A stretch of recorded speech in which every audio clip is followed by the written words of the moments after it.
El ciclo o auge del petróleo. Bien, vamos a desarrollar este contenido del petróleo cuando está en su mayor momento en la historia del siglo XX. El petróleo ha sido conocido desde tiempos remotos, es decir, desde la antigüedad. Se ha usado este recurso o esta riqueza de diferentes formas. Por ejemplo, en la cultura egipcia, el petróleo ha sido usado mediante su componente, la vaselina, para poder embalsamar los cuerpos muertos en los egipcios para luego momificarlos. Asimismo, en la cultura hebrea, el petróleo también fue conocido y se usó para cubrir el arca de Noé. Noé fue uno de los hombres que usó este recurso como brea, es uno de los nombres que recibe el petróleo, brea, para poder cubrir, forrar el arca, para así evitar su desgaste eh, con la lluvia, seguramente el viento y las aguas, porque iba a estar durante muchos días sobre las aguas, ¿verdad? También la gasolina, que es otro componente del petróleo, va a ser conocido por los pueblos indígenas de nuestro territorio, los guaraníes, por ejemplo. En sus guerras usaban sus flechas, remojaban en la gasolina, encendían fuego y con eso atacaban a sus enemigos. Ya también para poder tener una luz en la oscuridad fue usado la gasolina para este tiempo. Bien, teorías sobre el origen del petróleo. Las teorías más resonadas en nuestro tiempo son las siguientes. Tenemos la teoría cósmica. Esta teoría cósmica indica que hace millones de años atrás, cuando hubo la explosión, la gran explosión del Big Bang, muchos de los elementos de hidrógeno y carbono cayeron sobre la Tierra.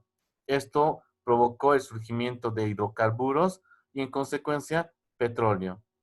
La teoría anaeróbica nos indica que producto a los organismos de los animales antiguos, plantas antiguas que quedaron sobre la Tierra, esto provocó la existencia de hidrógeno y carbono, lo cual provocó el surgimiento de hidrocarburos, petróleo. Esta es la más estudiada en nuestro tiempo, la de los eh, cuerpos orgánicos sobre la Tierra. La otra teoría es la teoría tectónica, la que nos indica que la Tierra está sobre placas tectónicas, vale decir, sobre rocas gigantes, los continentes, océanos, mares están sobre estas placas y cuando se produce un temblor, terremoto o movimiento de esas placas tectónicas es cuando surge el petróleo o hidrocarburos sobre la faz de la Tierra, ¿ya? Y esto siguiendo también enlazando con la teoría cósmica que indica que petróleo, hidrocarburos hay sobre toda la faz de la Tierra. Solamente se requiere un temblor que pueda provocar la salida de este recurso a boca de pozo o en la superficie de la Tierra. Bien, vemos ahora que esta riqueza del petróleo ha provocado también hechos lamentables en nuestro país, como ser la guerra del Chaco. Ya hemos visto que los diferentes auges, riquezas que el país tuvo, desde la plata, el estaño, seguido por también el guano y el salitre, la goma o caucho, ha despertado la ambición de nuestros países vecinos y del mundo entero, ¿verdad? Entonces, la guerra del Chaco o el petróleo también va a ser otro recurso que le va a provocar al país grandes pérdidas, tanto territoriales como vidas humanas.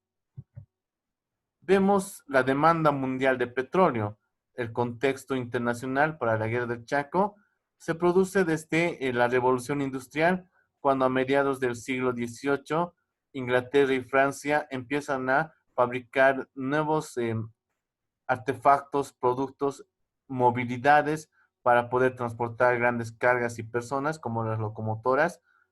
Pero ahora, para este tiempo, siglo XX, las movilidades son más sofisticadas y requieren de energía. de combustible, ¿verdad? Y ahí es donde entra el petróleo en su gran demanda a nivel mundial. Entonces, nuevamente, el mundo va a poner sus ojos en Bolivia porque en Bolivia se encuentran grandes yacimientos de este recurso. Bien, la Standard Oil versus la Royal Dutch Shell es el otro punto. Dentro de esta demanda mundial de petróleo, en el mundo van a surgir dos empresas gigantescas de petróleo. Tenemos por un lado la Standard Oil con Rockefeller, John Davison Rockefeller, a la cabeza, este estadounidense, que van a ser nombrado como el zar del petróleo, o también llamado como el rey del petróleo, ya debido a que sus dominios de petróleo a nivel mundial son grandes y quiere seguir expandiéndose en sus dominios. Eh, Como su rival principal en la producción de petróleo va a ser la Royal Dutch Shell, esta empresa que va a estar dirigida por Henry Detterding, de origen inglés, va a ser nombrado como el Napoleón del petróleo, el poderoso del petróleo. Ambos señores, ambas empresas van a disputarse el control hegemónico del petróleo a nivel mundial para no tener que luchar en este problema. Rockefeller propone a Detterding dividirse el mundo para producir petróleo, para controlar el comercio del petróleo. Rockefeller indica que él va a dominar América y una parte de Europa, y Detterding se va a dedicar a explotar el petróleo y dominar comercialmente en Europa, Asia y los otros continentes del mundo.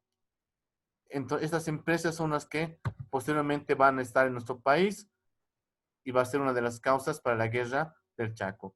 En el contexto nacional, ya en Bolivia, la guerra se va a suceder la guerra del Chaco entre los años 1932 y 1935, o hasta el 1935.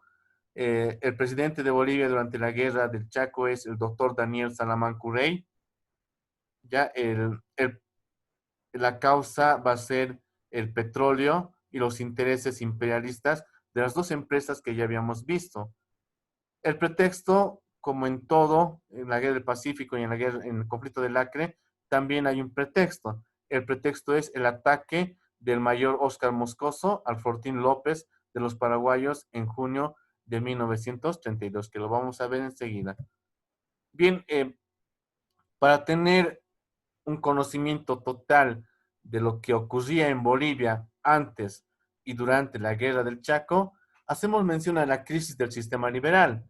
Recordemos que en el tema, la mal llamada Guerra Federal, es decir, la guerra civil entre La Paz y Sucre, dos partidos políticos se habían enfrentado, ¿verdad? Los conservadores con sede en Sucre y Potosí y los liberales con sede en La Paz y Oruro.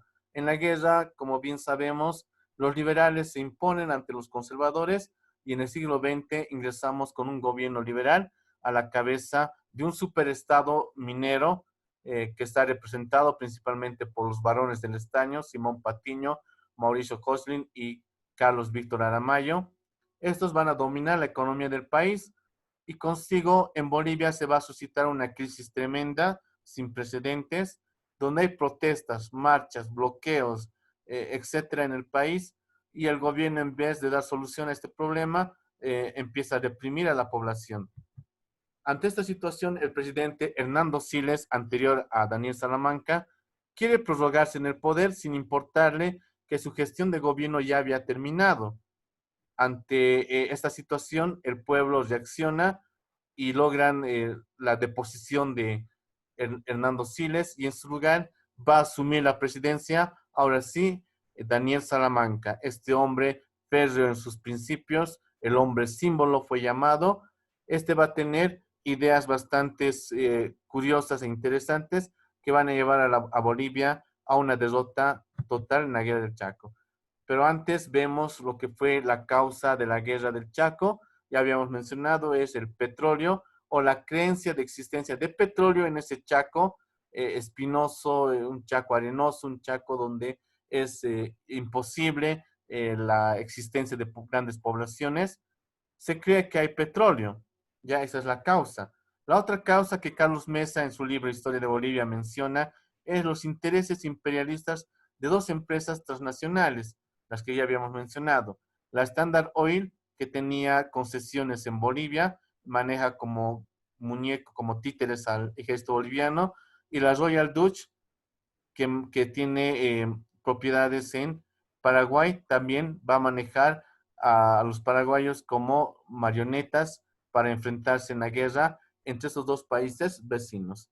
Bolivia no está otra vez preparada para una guerra, todavía seguimos viviendo las secuelas de la guerra civil entre La Paz y Sucre, todavía estamos asimilando la pérdida territorial del litoral en 1904. También el Acre, Brasil cuando nos quitó en el conflicto del Acre, ¿verdad? Y también Perú, estamos asimilando recién la desmembración territorial. Entonces, otra vez Bolivia no está preparada por un conflicto internacional. Veamos algunas características de ese Chaco donde se dio la guerra o por la cual se dio la guerra. El Chaco es un territorio árido, con vegetación espinosa, carece de agua, no hay ríos, no hay lagunas, no hay lagos. Entonces, esto hace de que sea imposible el poblamiento de grandes sociedades en este lugar. Pero aún así, el hecho de saber de que en ese lugar hay la posibilidad de existencia de petróleo, ha desatado los intereses de los países imperialistas o las empresas imperialistas, provocando el enfrentamiento entre Bolivia y Paraguay. Bien, vemos algunos episodios sobresalientes. Este es el pretexto de la Guerra del Chaco, cuando el 15 de junio de 1932, el mayor Óscar Moscoso, desde una avioneta, divisa en ese Chaco espinoso, cálido, es un infierno verde prácticamente, observa una mancha de agua, ¿ya? Una laguna. Entonces, el mayor Óscar Moscoso decide arribar a esta laguna e instalar un fortín, porque es importante los fortines donde hay agua, ¿verdad? Entonces, cuando llega, observa que en el lugar hay un fortín militar de los paraguayos, el Fortín López, y en un enfrentamiento entre bolivianos y paraguayos, los paraguayos huyen del lugar y Bolivia se posesiona en este lugar con el mayor Óscar Moscoso. El mayor, de hecho, pone el nombre de Laguna Chuquisaca, porque él fue natural de Sucre, Chuquisaca, pero esta laguna ya estaba ocupada un año antes, o ya había sido descubierta un año antes por los paraguayos, a cuya laguna le habían puesto el nombre de Laguna Pitiantuta. Entonces, este hecho va a desatar el inicio de la guerra, puesto que los paraguayos no se van a quedar tranquilos con esta toma a la fuerza de Bolivia de la laguna Chuquisaca o Pitantuta, y van a retornar con 400 soldados y van a enfrentarse a los 15 soldados bolivianos en esta laguna, donde los bolivianos se retiran y la consigna es ahora recuperar nuestro territorio, nuestra laguna, ¿verdad? Bien, otro episodio también que es importante de este conflicto es la batalla o defensa de Boquerón, cuando la cuarta división del ejército boliviano está comandado por el teniente coronel Manuel Marzana, al mando de 500 soldados bolivianos. La tropa paraguaya sumaba un efectivo de 7.500 soldados, diferencia 7.000 soldados en favor de Paraguay, ¿verdad? Del 9 al 29 de septiembre de 1932, la tropa boliviana resiste la embestida, el ataque de los paraguayos. 20 días de resistencia. Se acabaron la comida, no hay que comer, no hay líquido, no hay que beber y para colmo se acaban las municiones. Entonces, la consigna es clara del teniente coronel Manuel Marzana y su hueste de soldados bolivianos de no permitir pasar al enemigo. Antes de rendirse prefieren la muerte. Por eso es que teniente coronel Manuel Marzana va a ser nombrado como héroe nacional de la guerra del Chaco. ¿Ya? Finalmente se acaban las municiones, el ejército boliviano, la tropa boliviana debe rendirse y cuando estos se rinden son llevados prisioneros hasta Asunción, la capital de Paraguay, e indica la historia que los habitantes de Paraguay los observaron con un gran asombro y silencio, viendo el ingreso de soldados valientes que resistieron no solo una tropa mucho mayor en número, sino que también resistieron la calor, el hambre, la sed que los habían impuesto los soldados paraguayos. ¿Ya? Un diario en Buenos Aires se había escrito en ese entonces lo siguiente: se está escribiendo la más bella página del heroísmo americano en Boquerón. Unos contados soldados bolivianos resisten la embestida de una tropa mucho mayor en número de paraguayos. El historiador Carlos Mesa llama a este hecho de la batalla de Boquerón como el escenario de los héroes por la manifestación del heroísmo de nuestros soldados bolivianos. Pero finalmente perdemos esta batalla. Ante el desastre en Boquerón, la opinión pública y los ministros de Estado presionan al presidente Salamanca de hacer llamar al general Hans Kunt, al general alemán Hans Kunt, que venga a Bolivia y se haga cargo del ejército boliviano en la guerra del Chaco. Entonces Daniel Salamanca accede a la presión pública y de los ministros o de la Cámara de los ministros, diputados, también y senadores, del Congreso prácticamente, y va a hacer llamar a Hans Kuhn, aunque el presidente Salamanca hubiese querido poner más como comandante del ejército a Enrique Peñaranda, pero más fue la presión de la opinión pública. Entonces, Daniel Salamanca hace llamar a Hans Kuhn desde Alemania. Hans Kuhn era un soldado sobresaliente en la Primera Guerra Mundial, un soldado que se había destacado en el ejército alemán en la Primera Guerra Mundial. Su contraparte o su contrario, el señor Félix Estigarribia, otro excombatiente de la Primera Guerra Mundial, estaba formando parte como general de las Fuerzas Armadas de Paraguay.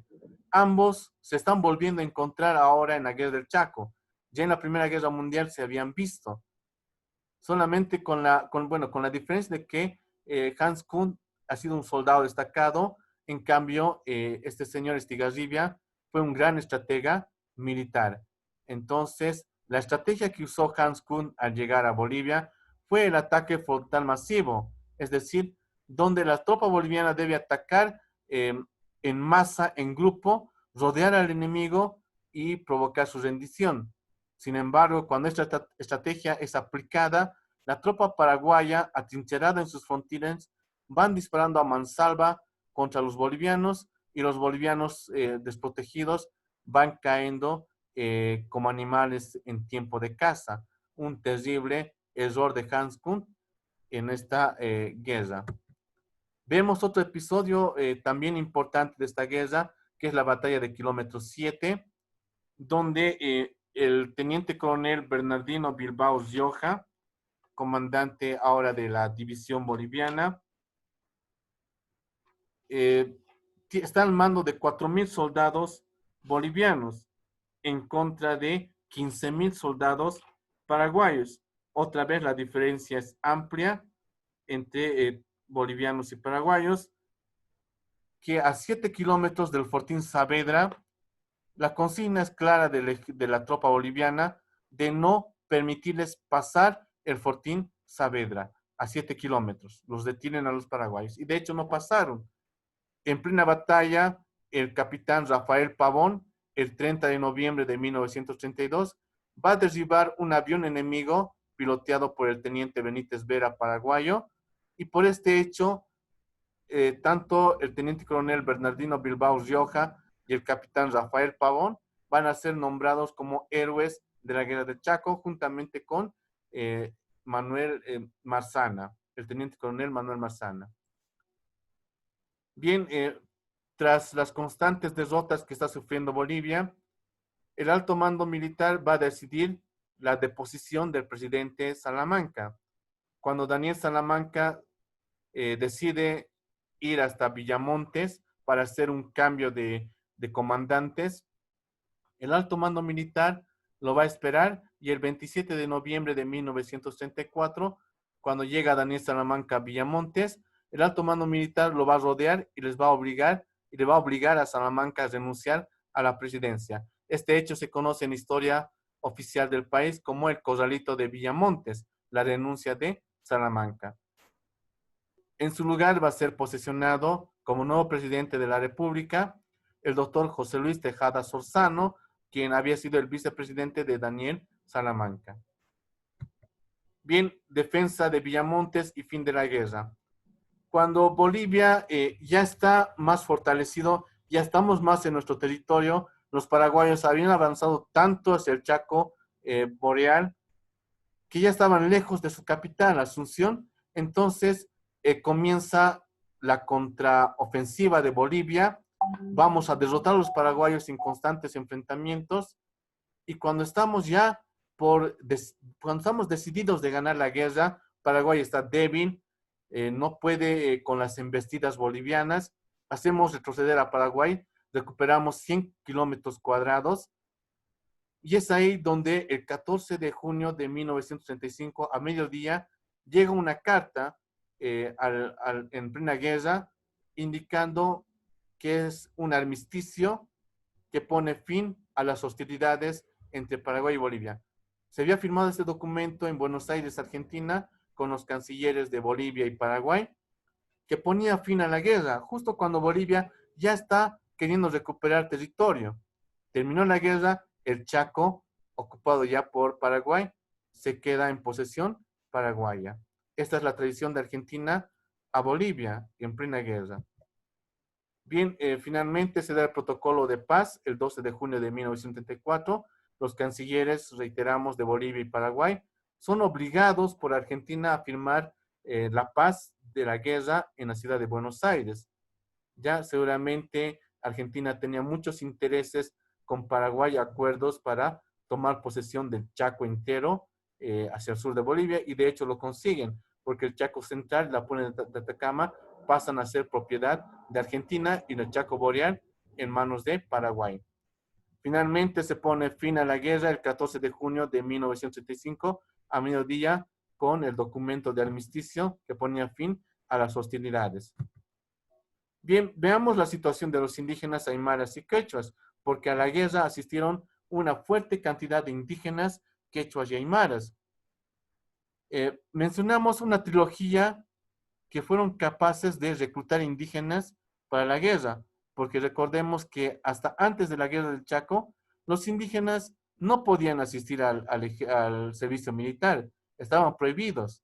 ¿Por qué? Porque los indígenas, si bien eran considerados personas, pero no ciudadanos, no eran capaces de tener obligaciones y derechos con la patria. Entonces, además estamos viviendo los tiempos de usurpación de tierras, los liberales siguen quitando tierras a los campesinos, hay constantes levantamientos y sublevaciones de campesinos, ya el Estado está cansado de los campesinos, entonces decide mandarlos a la guerra, ordena el Estado reclutar indígenas y llevarlos a la guerra. El ejército cumple con esta orden, atrapando a indígenas como si fueran animales para ser reclutados, ya como prisioneros, van a ser llevados en tiempos de festividad de sus comunidades, cuando el joven o el adolescente estaba en estado de ebriedad. Muchos fueron atrapados, subidos a una camioneta y despertaron directamente en el Chaco. Entonces, eso es lo que cumplió el ejército. La Iglesia Católica también tuvo su parte en el reclutamiento de indígenas quechuas y aymaras. Sabemos bien que en las comunidades muy alejadas de las ciudades, de los pueblos, el párroco es como una máxima autoridad. Lo que dice el párroco es ley, ¿verdad? Y la enseñanza del párroco justo en este tiempo es de la siguiente manera. Les decía en los sermones que todos los indígenas eran pecadores, que se iban a ir al infierno, que Dios no los iba a perdonar o no les iba a salvar del infierno. Entonces los indígenas vivían con un miedo. De ahí que el sacerdote se le ocurre decir, pero hay una forma para que los indígenas sean perdonados y alcancen el cielo y no se vayan al infierno. ¿Y cuál es esa? El ir a la guerra. Entonces muchos indígenas se reclutaron voluntariamente para ir a la guerra, para salvar sus almas.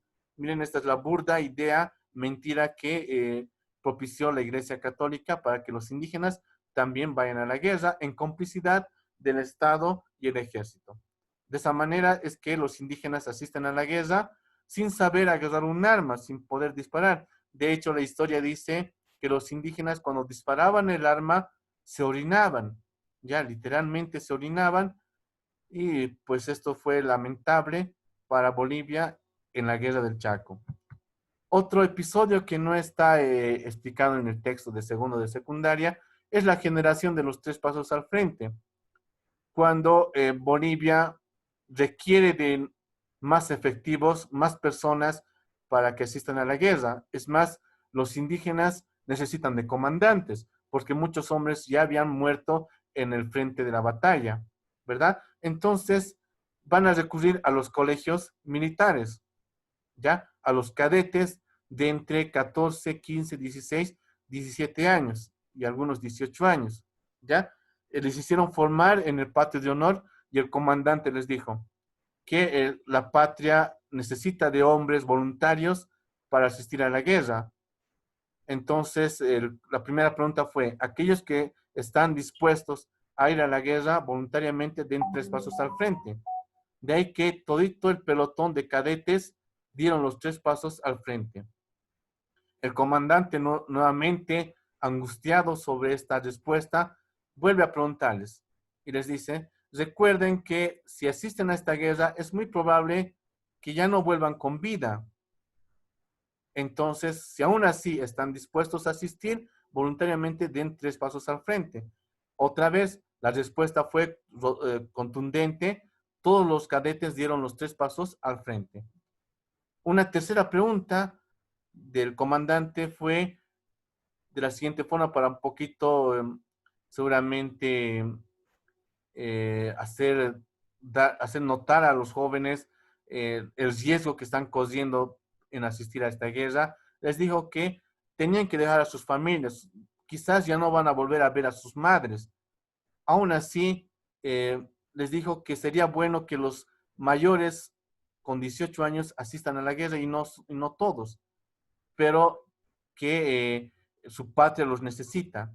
Entonces, les volvió a preguntar, aquellos que voluntariamente quieran asistir a la guerra, den tres pasos al frente y otra vez todos responden con los tres pasos al frente. Por eso se le conoce a este hecho como la generación de los tres pasos al frente, la generación valiente que asistió a la guerra y muchos de ellos fueron comandantes de los soldados indígenas que fueron reclutados para la guerra.